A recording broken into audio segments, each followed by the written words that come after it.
Nang maisip, agad na nagtungo si Luzeng sa Baie Commercial Plaza, ang pinakamagandang lugar sa gitna ng lungsod, para hanapin si Hiling Su. May nakasabit na karatula ng mga gamot na lingsheng sa tapat ng botika ng Rengsintang. Isang matangkad na figura ang pumasok mula sa labas ng pinto. Ang salesledi, na isang estudyante na mahigit 20 taong gulang at ilang araw pa lang nagtatrabaho, ay may bakas pa ng pagiging baguhan sa mukha. Nagmamadali siyang lumapit at bumati, "Magandang araw po, sir. May maitutulong po ba ako?" Hindi natapos ng salesledi ang kanyang sasabihin dahil napako siya sa kinatatayuan niya. Nakatitig siya sa lalaking nasa harapan niya, isang binata na may matangkad na pangangatawan at balanse ang proporsyon. Mahahaba at mapuputi ang kanyang mga daliri, bahagyang mahaba ang itim na buhok, at ang kanyang kutis ay makinis na parang jade, na tila nagliliwanag. Nakasuot siya ng simpleng damit at basta na lang tiningnan ang loob ng tindahan, dahilan para maalala ng salesledi ang mga gwapo sa pabalat ng mga nobelang romansa. Ipinangako niya sa sarili na hindi pa siya nakakakita ng mas gwapo sa lalaking ito. Para siyang may filter ng kagandahan sa kanyang paligid. "Nandito ba si Hiling Su?" tanong ng gwapong binata sa salesledi. "Ay, ang gwapo niya." Utal na sagot ng salesledi, "Si Hiling Su. Si Miss He ay nasa opisina. Tatawagin ko po siya." Hindi na kailangan, umiling ang gwapong binata. Tumango siya sa dalawang staff at naglakad papasok sa botika. Tinitigan ng salesledi ang likod ng gwapong binata hanggang sa mawala siya sa paningin. Hindi pa rin siya makapaniwala sa nakita. "Hoy, bakit ka nakatulala?" sigaw ng katrabaho niya. "Para kang nakakita ng multo." Lumingon siya at nagtanong, "Sino kaya yon, Ate Lee?" Sumagot si Ate Lee, pinsan siya ni Miss He. "Gwapo, no?" "Sobrang gwapo," seryosong sagot ng salesledi. "Hindi pa ako nakakita ng mas gwapo sa kanya. Ang mga lalaki sa medical college ay hindi man lang makapantay sa kanya. Hindi lang siya matangkad at gwapo, isa rin siyang top-tier na martial arts genius. Siya ang martial arts champion sa Dragon Ranking. Nabalitaan ko rin na siya ang nanguna sa National Student Martial Arts Competition." Nanlaki ang mga mata ng salesledi sa gulat. Sa panlabas na anyo pa lang, para na siyang bituin sa langit. Dagdag pa ang mga titulo niya, naging buwan na siya. Kahit sino pa siya, napakalayo niya sa kanya, at isa siyang nilalang na titingalain na lang niya. Umiling ang salesledi at itinuon ang pansin sa kanyang trabaho. Pero paminsan-minsan, hindi niya maiwasang sulyapan ang opisina ng kanyang amo, umaasang makita muli ang figura ng binata. "Sana makita ko siyang muli," sabi niya sa sarili. Sa loob ng laboratorio, abalang-abala si Hiling Su sa pagtitimbang ng mga sangkap na kailangan ni Luzeng. Pagpasok ng binata, nagtanong siya, "Handa na ba ang lahat?" Mabilis na sumagot si Hiling Su, "Handa na. Nasa loob na lahat."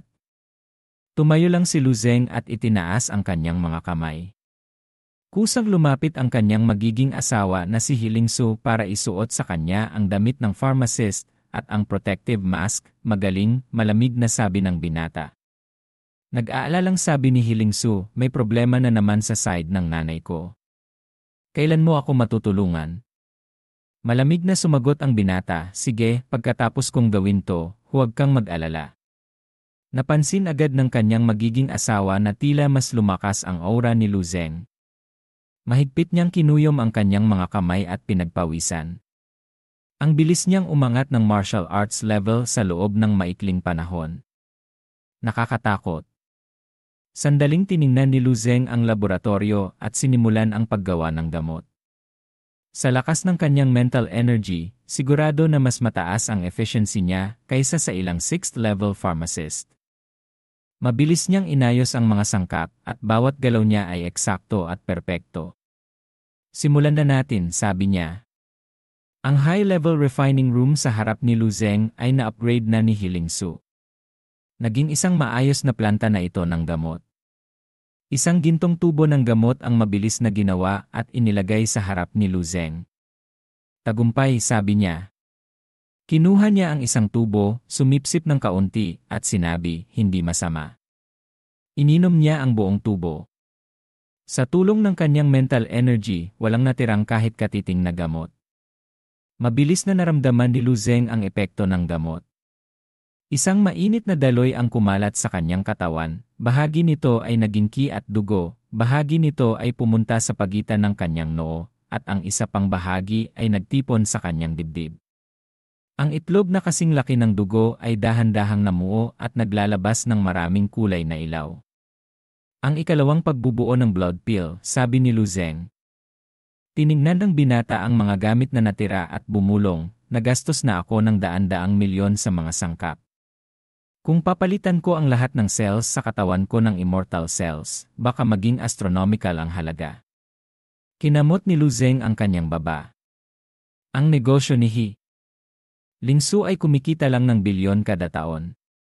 Kailangan ko ng mahabang panahon para makapag-ipon ng sapat na pera. May naisip ang binata. Tama. Narinig ko na kapag pumunta ka sa battlefield, para ka na ring pumulot ng pera, basta may lakas ka. Hinubad ni Lu Zeng ang kanyang damit ng pharmacist, itinapon ang mask at gloves, at lumabas ng laboratorio na kalmado ang mukha. Hindi na ako dapat magpatumpik-tumpik pa. Kailangan ko nang umalis. Sana hindi ako niloloko ng mga netizens, sabi niya. Pumunta si Lu Zeng sa Beihai Airport. Tinitigan ng binata ang kanyang phone. Parang abala si Du Shuzuo. Wala siyang oras para tumawag.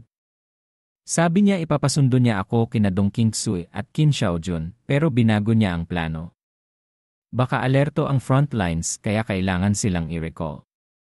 Sumandal si Lu Zeng sa kanyang upuan at tiningnan ang langit sa labas ng bintana.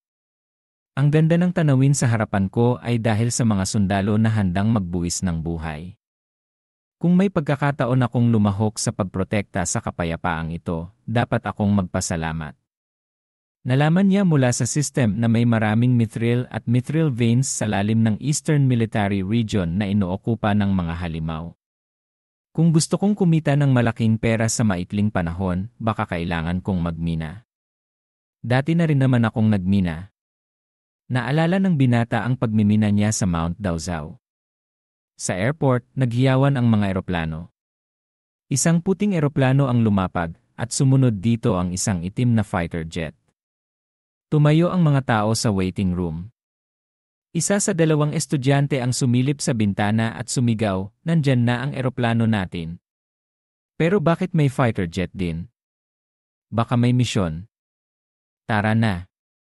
May announcement na, sabi ng isa. Biglang napadaan si Lu Zeng at nagbulungan ang mga estudyante. Ang gwapo niya. Lumapit ang dalawang estudyante kay Lu Zeng. Sasabay ka rin ba sa eroplano? Saan ka pupunta? Ngumiti si Lu Zeng at sumagot, hindi pareho ang eroplano ko at ang eroplano nyo. Tinuro ng isang estudyante ang itim na fighter jet sa malayo. Huwag kang magbiro. Isa lang ang pasaherong eroplano dito. Kung hindi ka sasakay dito, saan ka sasakay? Tiningnan din ng isa pang estudyante si Lu Zeng at sinabing, ang nakakatawa mo. Nakakatuwa ka. Biglang binuksan ng piloto ng eroplanong militar ang cockpit at kumaway sa kanila. Akala ng dalawa na sila ang kinakawayan, kaya kumaway din sila. Ay, kinawayan tayo. Nang makita ng dalawa na yumuko ang piloto nang lumapit si Lu Zeng, napagtanto nila. Ay, hindi. Sinusundo siya ng fighter jet. Hello, magpakilala tayo. Ako si Qin Huaihu, mula sa 1,182 na Division ng Eastern Military Region sa ilalim ni Major General Du Fiu. Napatingin si Lu Zeng sa ranggo ng lalaki. Pareho sila ni Dong Qingsu at Qin Xiaojun na may ranggo ng instructor, pero mayroon siyang karagdagang star, rank ng koronel. Hello, Lu Zeng, sabi niya at nakipagkamay kay Qin Huaihu. Magkamag-anak ba kayo ni Qin Xiaojun? Tumawa si Qin Huaihu. Iyon niya ako. Nakita ni Lu Zeng ang ranggo ni Qin Huaihu. Mas mataas ang ranggo ni Colonel Qin Huaihu kay Dong Qingsu. Nagtanong siya, pupunta na ba tayo sa Eastern Front Lines? Bakit wala sina Dong Qingsu at Qin Xiaojun? Umiling si Qin Huaihu. May bagong rift na lumitaw. Kailangan silang tumulong sa laban. Pupunta tayo para sumaklolo at para sunduin ka. Tayo na sa front lines. Ganoon ba? Tumango si Lu Zeng. Wala akong problema. Medyo excited pa nga ako. Nagulat si Colonel Qin Huaihu sa sagot. Hindi ka ba natatakot? Sumagot si Lu Zeng, wala naman. Gusto ko talagang pumunta sa front lines. Sa isip ni Qin Huaihu, ito ba ang confidence ng isang young grandmaster? Pinagpawisan siya. Marami na akong taon sa battlefront, pero 6th level pa lang ako. Ni hindi ko pa masilayan ang pintuan ng grandmaster. Baka hindi na ako maging grandmaster sa buhay na ito. 57 years old na ako. Kabataan pa si Lu Zeng, pero nasa dulo na ako ng career ko. Tanong ni Lu Zeng, pwede mo bang ikwento sa akin ang sitwasyon sa Eastern Military Region? Tumayo ng tuwid si Qin Huaihu at sinabi, ang labanan sa Eastern Military Region ay tense pa rin. Medyo humupa ito sa nakalipas na 2 taon, pero baka mahirapan na naman tayo dahil sa bagong rift. Ang bagong rift ay posibleng ma-assess bilang isang A-level rift. Kung ganito, baka kailangan pang ilipat ang buong Eastern Military Region. A-level? Tanong ni Lu Zeng. May classification din pala ang mga rift. Naman, sagot ni Qin Huaihu.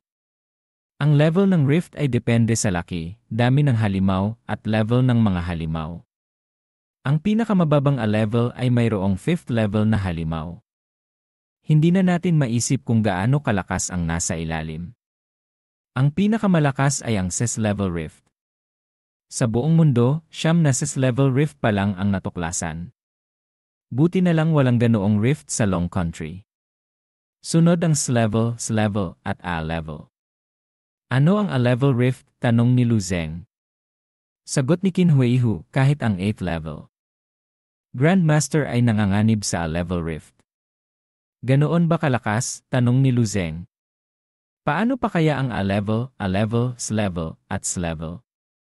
Hindi ba mahihirapan ding mabuhay ang 9th level Martial Saint? Sa teorya, sagot ni Qin Huaihu.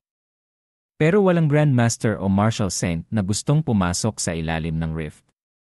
Basta hindi ka masyadong pumapasok sa loob, mabubuhay ang 5th level at 6th level na martial artist sa A-level na rift. Naintindihan na ni Lu Zeng. Parang isang game. Ang rift ay isang laro kung saan mas malalim, mas mahirap. Basta hindi mo gustong tapusin ang game at nag-ipon ka lang ng experience, wala kang masyadong problema. Maraming kuweba na hindi mo na kailangan pang pasukin. Kailangan mo lang maghintay sa labas at patayin ang mga halimaw na lalabas. Yan ang ginagawa namin sa frontlines, sabi ni Qin Huaihu. Kinuyom ni Lu Zeng ang kanyang mga kamay at sinabing, kung kaya kong tapusin ang 6th level rift, pwede kong ilantad ang katotohanan tungkol sa pagsalakay ng mga halimaw.